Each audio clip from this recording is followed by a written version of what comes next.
В первую очередь проверить щитовидную железу, ТТД, Т3 свободный, Т4 свободный и антитела к ТПО и к ТГ. Второе, проверяем белок, общий белок. Должен быть у женщин хотя бы 75-77. Третье, проверяем обязательно уровень железа. Это ферритин, сывороточное железо, общий анализ крови, панель. Так, железо и ферритин. Все эти показатели нужно держать в хороших уровнях, в хороших диапазонах. Витамин D обязательно проверяем. И следим за микроциркуляцией и стресс.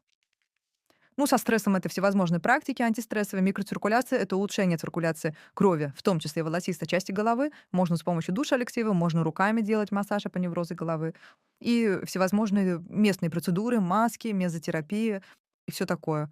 Маски, кстати, очень хороши с касторовым маслом, с магниевым маслом, с репейным маслом, с маслом усьмы, еще с соком белого лука и с перцем.